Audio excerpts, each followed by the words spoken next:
2006 সালের 28 অক্টোবর নগীবইটা তাণ্ডব থেকে শুরু করে পিলখানায় সামরিক অফিসারদের হত্যাকাণ্ড, যে মানুষগুলাকে খুন করা হয়েছিল, এর থেকে শুরু করে পরবর্তী পর্যায়ে 2009 সাল 25 এবং 26 ফেব্রুয়ারি ঢাকার পিলখানায় যে সমস্ত সামরিক অফিসার 57 জনকে হত্যা করা হয়েছিল, মামলার নামে সহস্রাব্দের সবচেয়ে মিথ্যা এবং জঘন্য অপবাদ দিয়ে যারা খুন করেছিল, এই অন্যায়ের প্রতিবাদ করতে গিয়ে যারা আমাদের হাজারো কর্মীকে আমাদের বুক থেকে কেড়ে নিয়েছে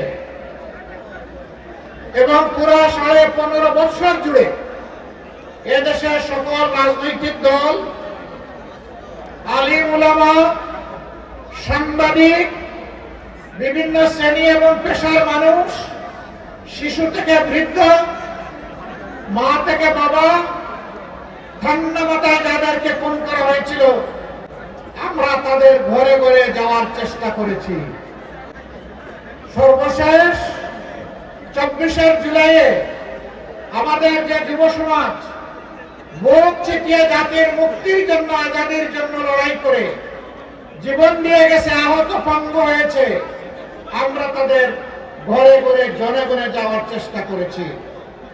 সেদিন যে মা, যে বাবা তার সন্তান হারিয়েছেন, যে যুবতী ভন্টি তার স্বামী হারিয়েছে, যে অবুঝ শিশুরা তার বাবা হারিয়েছে, আমরা তাদের চোখের কোণায় পানি দেখি নাই, আমরা রক্তের ফোঁটা দেখেছি। তাদের আপনজনকে যে খুন করেছিল, সেই খুনিদেরকে বিচারের আওতায় আনার প্রয়াস শুরু হয়েছে।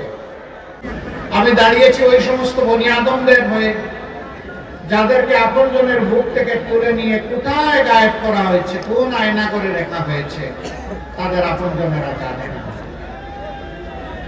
আমরা যখন বিভিন্ন জায়গায় যেতাম, এরকম কিছু মানুষ ছুটে আসতেন, বলতেন, বাবা, ভাই, আমার সন্তানটা হারিয়ে গেছে, ওরকম তুলে নিয়েছিল, কোনো খবর পেলাম না, ওকে জীবিত আছে?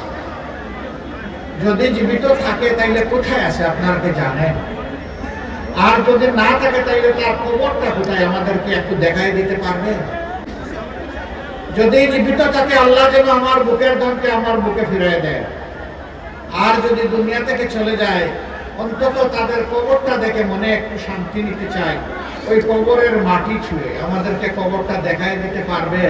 কোট টানার গারদে বসে থাকতাম, কখনো কখনো দেখতাম সফেদ দাড়িওয়ালা, মাথায় পাগড়ি বাঁধা, দেখে মনে হতো যে বড় মাপের কোনো আলেম হবে।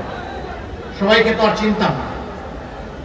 এরকম একজন আলেম, আমাকে যে রুমে রাখা হয়েছে তার উল্টা দিকে ওনাকে রাখা হয়েছে। আমি দেখতে পেলাম ওনার পায়ে বেড়ি পড়া। কোর্টের ওসিকে সালাম পাঠালাম, উনি আসলো। আমি বললাম যে ওই যে এখানে বসে আছেন উনি কে? উনি একটা পরিচয় দিলেন, আমি নামটা এখানে বলতে যাচ্ছি না। আমি বললাম যে উনি যদি সেই ব্যক্তি হয়ে থাকেন তাইলে তো উনি হাজার আলিমের উস্তাদ। আপনি কি দয়া করে ওনার পায়ের বেড়িটা খুলে আমার পায়ে একটু লাগাই দিবেন? কেন? আমি বললাম সহ্য হয় না। মাফ করবেন, আপনার পায়ে বেড়ি লাগালে তো ওই জেল থেকেই লাগাই দেবে। ওই বেড়ি খুলতেও পারবো না, আর আপনার পায়ে লাগাতেও পারবো না। এইরকম জ্যেষ্ঠ আলিমদের, উস্তাদদের, উলামা মাশায়েখদের এক জেল থেকে আরেক জেলে বেড়ি লাগিয়ে টানাটানি করা হয়েছে।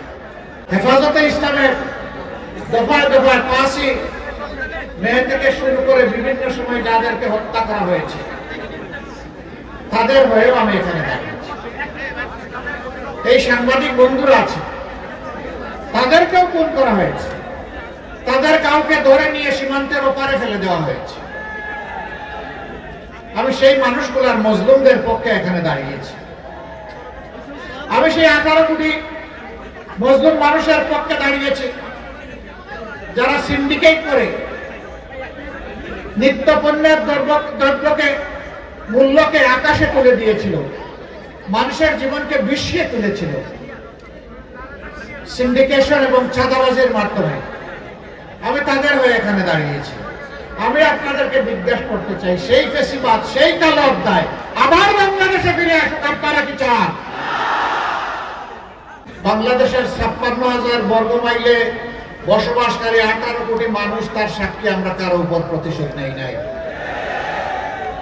আমরা আমাদের সহকর্মীদেরকে বললাম, পুলিশ নাই, র্যাব নাই, বিজিবি নাই, আনসার নাই, এই অবস্থায় জনগণের জান, মাল এবং ইজ্জতের পাহারাদারির দায়িত্ব আমাদেরকে নিতে হবে। বাংলাদেশের জনগণ, বাগেরহাটের জনগণ সাক্ষী, আমাদের একটি কর্মীর হাত ও চাঁদাবাজের হাতে পরিণত হয় না। অনেক দুঃখ কষ্ট, অনেক আর্থিক ক্ষতি আমাদের হয়েছে, কিন্তু চাঁদাবাজি যেহেতু হারাম, হারামের দিকে আমাদের কর্মীদের হাত বাড়ানো হয় না। অনেকে বলে জামাতে ইসলামের দেশ শাসনের কোনো অভিজ্ঞতা নাই, তারা কিভাবে দেশ চালাবে? আমি প্রশ্ন করি, আজকে এই প্রশ্নটি যারা করেন, তারা যখন প্রথম দেশ শাসনের দায়িত্ব পান, তখন কি তাদের কোনো অভিজ্ঞতা ছিল? যদি না থেকে থাকে, তাহলে এটি কোনো শর্ত নয়। আর আমি বলবো তাদের কোটা সঠিকও নয়। আমরা একটা সরকারে 1 থেকে 6, 2001 থেকে 6 আমরা একটা সরকারে সামান্য অংশগ্রহণ করেছিলাম। 2 জন মন্ত্রী দায়িত্ব পালন করেছিলেন। তারা কি ব্যর্থ ছিলেন? তারা কি অসৎ ছিলেন? তারা কি অদক্ষ ছিলেন? না, তারা সততা এবং দক্ষতার সাথে তাদের দায়িত্ব তারা পালন করেছেন। প্রিয় দেশবাসী, আমরা কি চাই? দেশবাসী যা চায় আমরা তাই চাই। আমাদের যুব সমাজ যা চায় আমরা তাই চাই। আমাদের মা বোনেরা যা চান আমরা তাই চাই। যুব সমাজ কি চায় তারা জাতিকে জানিয়ে দিয়েছে। জানিয়ে দেয় নাই?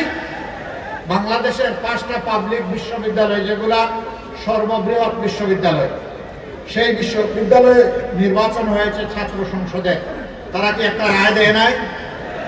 তারা কি বলেছে আমরা আবার ফেসিবাদ ফিরিয়ে আনতে চাই? তারা কার পক্ষ নিয়েছে? তারা ইনসাফের পক্ষ নিয়েছে। মহিলারা প্রকাশ্যে বলছে, আমরা আমাদের ইজ্জতের পাহারাদার হিসাবে জামাতে ইসলামের উপরে আস্থা রাখতে চাই। একজন বোন পোশাকে আশাকে, তিনি আপনারা হয়তো সবাই যেমনটা কল্পনা করেন তেমন না। তাকে সাংবাদিক বন্ধু প্রশ্ন করেছেন, আপনি এবার কাকে ক্ষমতায় দেখতে চান? উনি বলে জামাত। ওই আশ্চর্য, জামাত ক্ষমতায় আসলে তো আপনি এই পোশাক করতে পারবেন না। কই করবো না? বলে যে অন্য পোশাক করা লাগে, বলে পরবো। এরপরে বলে যে জামাতকে কেন ভালোবাসে, কেন চান? বলে যে আমি বিশ্বাস করি জামাত ক্ষমতায় আসলে দেশ ঠিক হবে।